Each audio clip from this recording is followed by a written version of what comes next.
Le secteur agricole au Bénin occupe une place prépondérante dans l'économie nationale. Cependant, le pays est soumis depuis plusieurs années à une forte dégradation de ses ressources naturelles avec pour conséquence une baisse continue de productivité des terres qui est la traduction d'un processus complexe de détérioration des propriétés chimiques, physiques et biologiques du sol.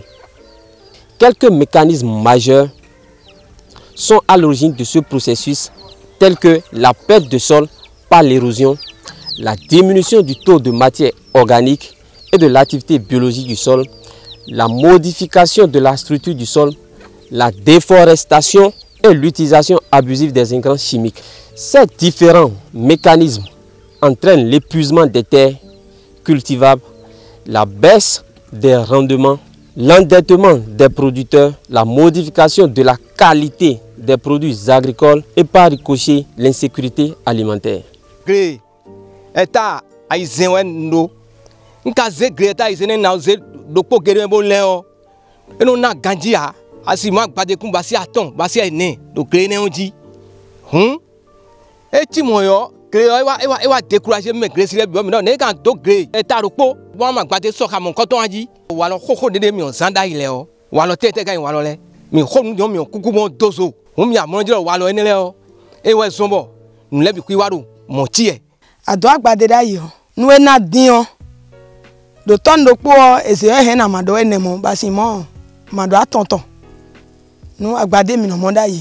Face à cette situation, il s'avère nécessaire d'œuvrer pour une gestion durable de cette ressource à travers la connaissance des éléments qui la composent, sa conservation et la gestion de sa fertilité en vue d'une production agricole durable par les producteurs.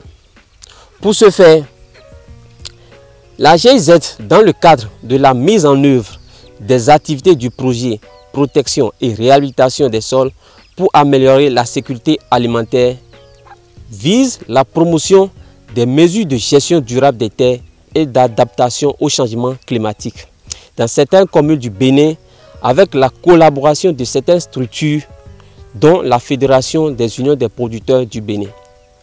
À cet effet, les producteurs des communes de Didja et de Sogodomé sont accompagnés dans l'application de la mise en œuvre des mesures de gestion durable des terres. Ces mesures sont regroupées en 6 catégories dont nous avons la catégorie GIF, la gestion intégrée de la fertilité des sols, la catégorie AC, l'agriculture de conservation, nous avons la conservation eau et sol, l'agroforesterie et la forêt individuelle, l'intégration de l'agriculture et de l'élevage et enfin l'adaptation au changement climatique. Au regard de l'ampleur de ce phénomène, notamment lié à la baisse de la fertilité des sols et des rendements, l'application des mesures de restauration à l'échelle parcelle ou exploitation, bien qu'ayant ses preuves, reste limitée car ne permettent pas la restauration systématique et entière de la fertilité du sol. Pour ce faire, l'application des combinaisons de mesures est donc recommandée pour une bonne et entière restauration de la fertilité des sols.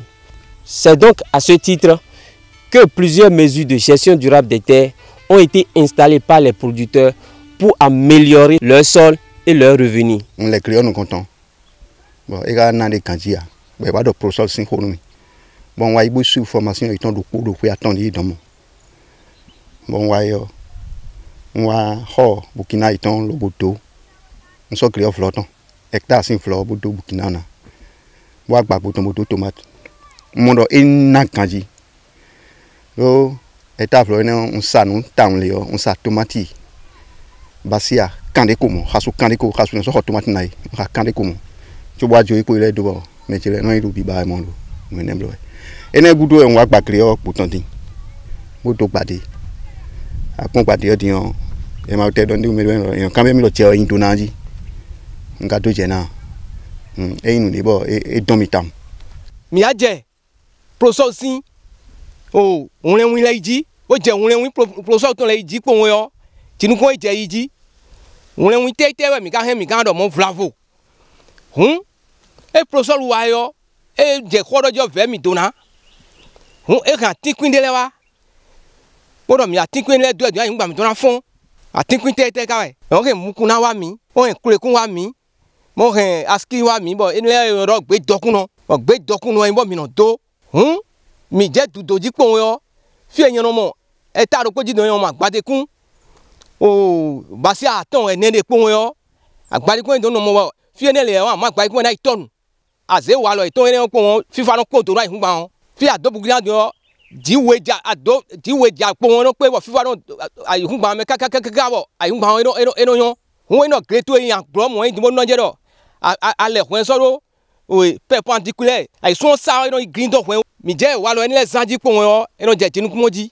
aski ene do ne friend yo asin wo eno sort town eno file ka bo gosin fi bo no je do asin yo fi eniyan no mo asin ati do pe da yo un do fi asin ati aton je no mo fine o kanlin mi ton ene di yo da yo mi za ko mi so ikuru ko su kota we o professeur wa yo do le mi na kanlin yo kresi do kanlin tantan o kanlin mi ene we mi no kokple akokple di mo no je do kan mi ne di wa funfun fi de di mo do agbade fi de na wan ado azinyan ya azina so e un le kan mi gbe ero nu gegeji ka ja do mi odo din sin ko mele bi o je mi bo mi kan mi no do pero na ire ta won bo eno na agbade ta won bukuna ko do mi de di yo e ka kule kuzu nduru di mo e kule du mi kule du e di ta won di on da taton e ke di eno e da bobo ton mo le du nza bukuna je nu kan e we nu kan ton de yin yo bo do agbade do agbade ta vloji o mo agbade le be iton do pada re mo ego si energy o mo adokle kunde su e yana de buwa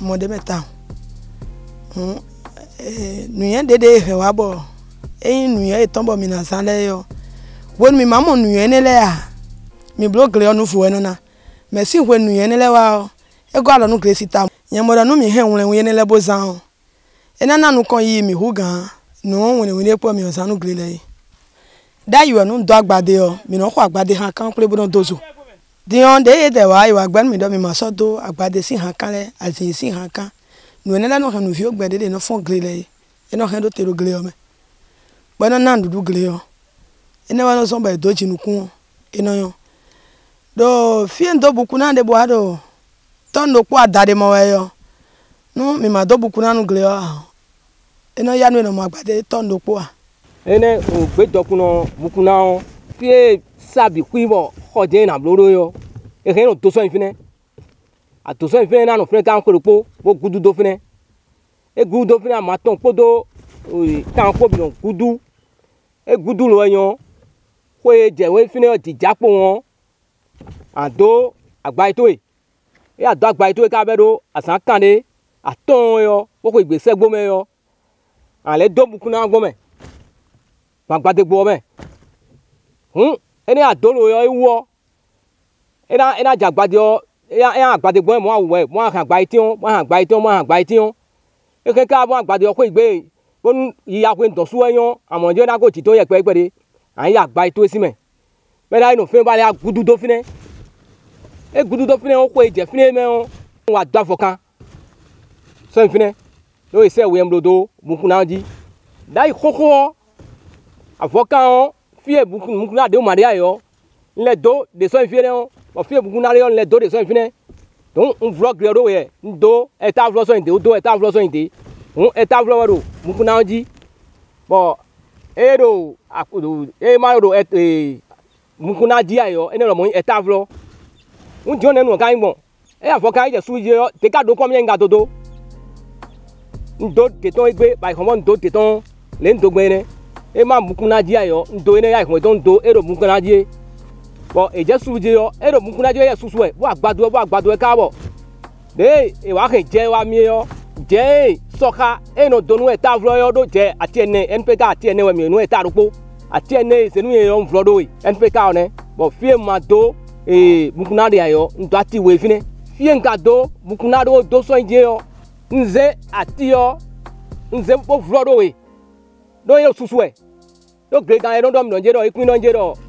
Oh, jeo, et wano sunungo, à moi, wano senwa. Et les doigts madino, à focara madino, le sen. On va quoi, moi, doit dire non, nous le disons, et ça bien rien d'autre n'a. Oui, téton, à tiweo, nous fier. Beaucoup de madé à bord. Les bêtes de madé à yo, doit tiweo au fine. Beaucoup n'a dit, on zati le pauvre Broadway. Boudon yo colère, mi a compris de coton, ou mi compris de coton qui arrive. On a donné un dos pratiquement dos jerina. Bon, il me l'a dit, il a fini. Ouassou. Aïe, mon lait, quelque meilleur, wa continuer à courir. Et il faut nous, mais aïe, terrain dio. Nous disons, il faut qu'on les fout dans ta roue. Mi dit, il faut qu'on les bladi, mi blade au terreau vous. Au bla, beaucoup d'entre nous, mi blade vous. Oui, j'ai dit d'adi. Nous, les pédales de nous, meilleur. Et nous, ils étaient tombés de peau. Pour d'abord, 150 et mon essai.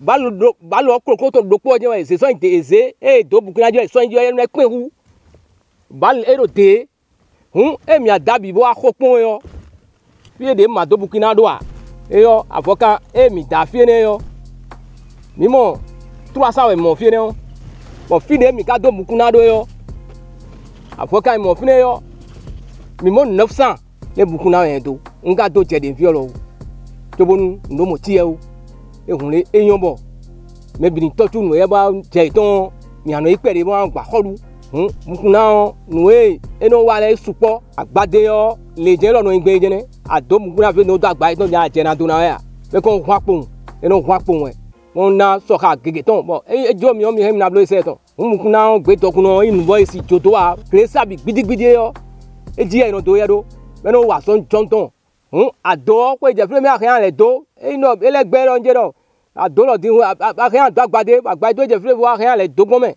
e jo ya le do se son me ma do gregege ayo ele nyonu ye bo e reon e na do agbade ton me je fi aje yo e reon e na do bukina gome. Ceci a donc permis aux producteurs non seulement d'augmenter de 2 à 2,5 fois leur rendement sur certaines cultures installées en arrière-effet aux mesures appliquées, mais aussi d'augmenter leurs revenus.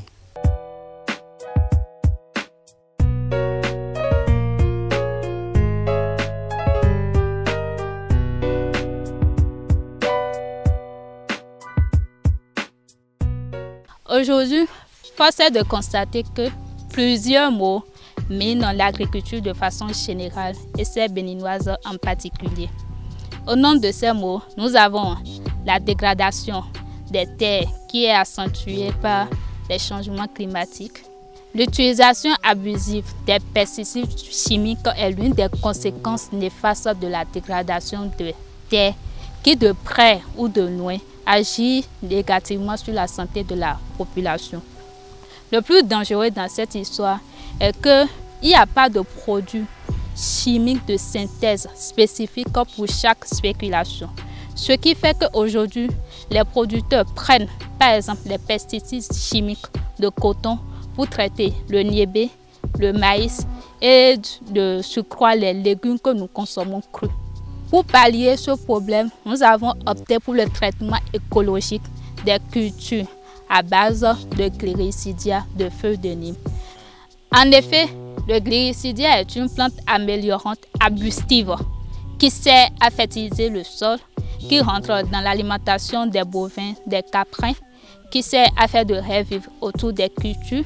Le gliricidia aussi sert à faire le traitement phytosanitaire des plants, des cultures et à lutter contre les maladies telles que les nématodes, les pucerons et autres. L'expérimentation de la solution de gliricidia dans le traitement de certaines cultures a été faite sur le niébé, le maïs et le coton pendant 2 campagnes agricoles. Le protocole se présente comme suit.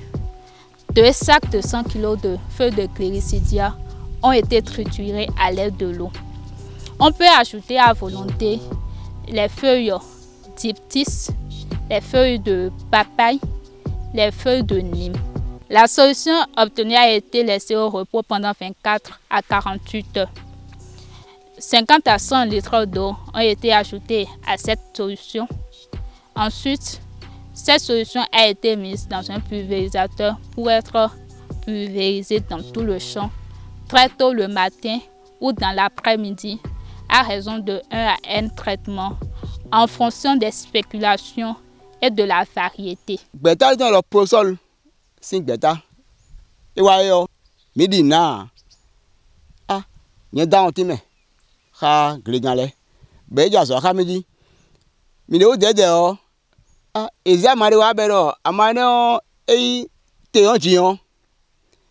Amane nous là ils ont d'agba okolo. Mize ti on je mi dan dopo dion. Bonu eso. Ede soha.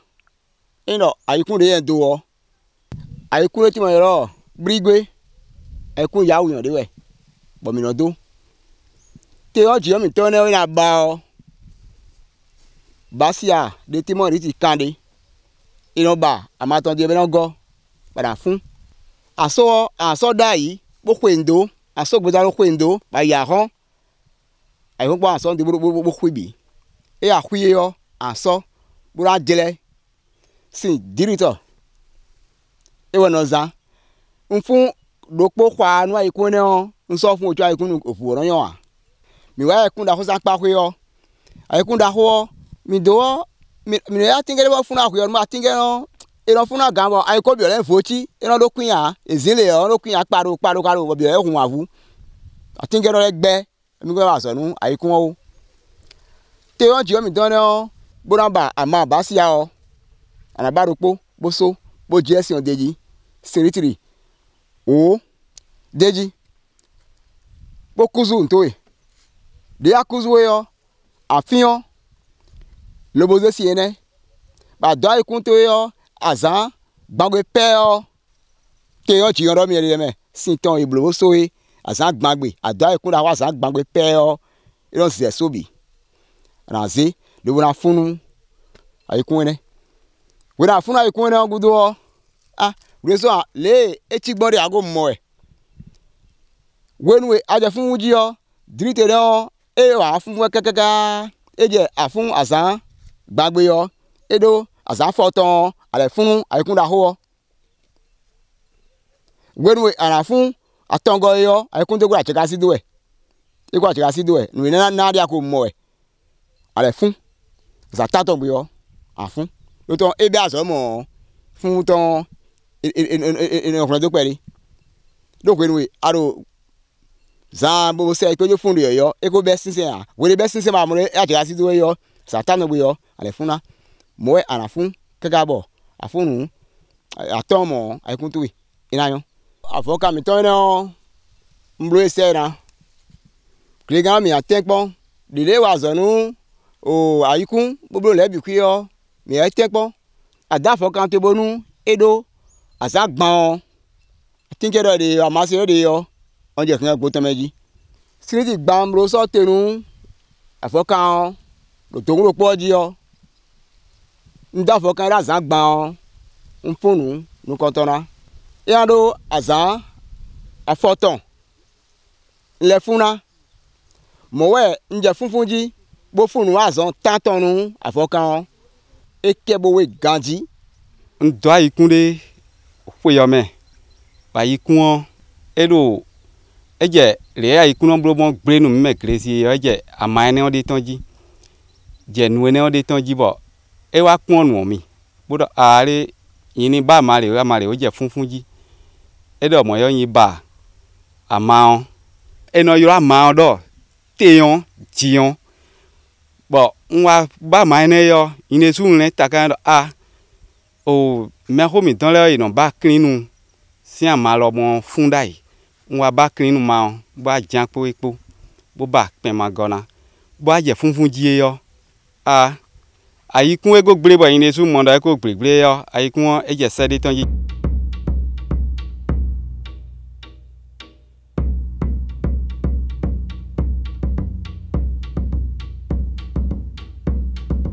À la suite de ce traitement, de très bons résultats ont été obtenus. Il y a amélioration des rendements de 0,25 à 1 fois de plus que ce qui n'a pas été traité à l'aide des feuilles de gliricidia. Il y a une très bonne gestion des attaques telles que les nématodes, les pucerons, les chenilles. Il y a économie d'argent parce que les producteurs ne vont plus payer les produits chimiques de synthèse. Il y a un meilleur revenu.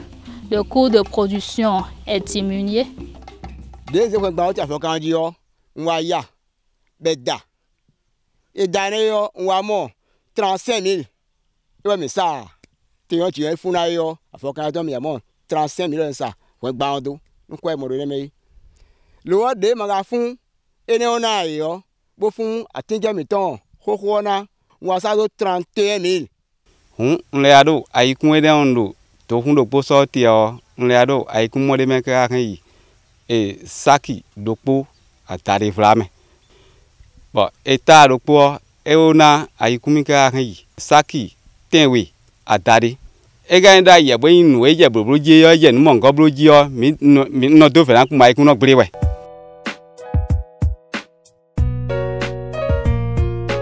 Nous allons à présent parler de l'utilisation de l'urée enrobée à l'huile de Nîmes. Face aux dangers que constituent les engrais chimiques de synthèse pour l'environnement, les finances des producteurs et le peu de rendement qu'ils procurent, l'huile de Nîmes constitue l'une des solutions les plus adéquates. Le mélange urée-huile de Nîmes peut être appliqué à toutes les cultures ayant besoin d'urée. Pour ce faire, nous avons besoin d'une bâche, d'une pelle, de gants, d'un sac de 50 kg d'urée et 0,5 litres d'huile de Nîmes pour un hectare. La procédure de l'enrobage de l'urée à l'huile de Nîmes se présente comme suit. Il faut verser le sac d'urée sur la bâche en y ajoutant 0,5 litres d'huile. Remuer le tout avec une pelle jusqu'à avoir un mélange homogène. Pour les petites quantités, on peut mélanger avec les mains protégées par des gants. Laisser reposer à l'ombre pendant 1 à 3 heures. Épandre le mélange obtenu en réduisant de moitié la dose habituelle, en prenant le soin de fermer les poquets ou en faisant un saclo-butage jusqu'après pour éviter la fuite de gaz. L'expérience a été faite sur 2 parcelles de maïs. L'une traitée, c'est-à-dire le mélange urée-huile de Nîmes, et celle non traitée, la parcelle témoin ayant reçu de l'urée simple. J'ai mis notre doigt, nous devons rien à dire, bon, nous j'ai n'ambié mis notre doigt. Et mes couleurs, j'ai so mon jomo donu, qu'elle mis en dos, j'ai naïo. Bon, on te gars, il va y créer nous mirer, non, il est dit, j'ai oui, ben no donu, nous bois, nous allons à pas découvrir même beaucoup. Mon dos est en roue, j'ai des autres game, non, tout nous. O agbadie afokan yo lo le ndogbe yo yen wa do mo do fi clean mi ogbon yo bon do yo nwa do free yo wa do ta do poji wa do ati afotan mo do ta do poji de yo e nga do san mai e clean mai je yo no ati we do po atare mo do e ta do poji bi fu je kan je bon do je clean mi ga je yo e no nso kilo aton do te yo fie ndo de yo kilo wo ye yo no do kilo aton te ton e clean mi ye no do kilo aton ene ogbon fie kilo wo ye wele na o bénéfice medo je sin ko ri ofin clean mi yi je ojiboye to do fi de buo eno jo chinu kun do gbon mo a eno na fifa na bo eno ro ama nu otun bi no pen mo kaka kin ye bro ise ene ko ye meyo momo. L'utilisation de l'urée enrobée à l'huile de Nîmes réduit de moitié la quantité d'engrais qu'il faut utiliser sur une même superficie, c'est-à-dire 50 kg de mélange pour 2 hectares au lieu de 50 kg d'urée simple pour 1 hectare. Ce mélange d'urée à l'huile de Nîmes permet une croissance rapide des plants, assure une bonne gestion des attaques, des nématodes, des bactéries, évite le lessivage d'engrais et augmente le rendement. Nous pensons que la présente technologie, bien qu'elle fasse déjà partie des moyens utilisés par les producteurs pour la gestion des attaques, soit documentée par la recherche pour favoriser une mise à échelle et réduire l'utilisation du taux des produits chimiques de synthèse.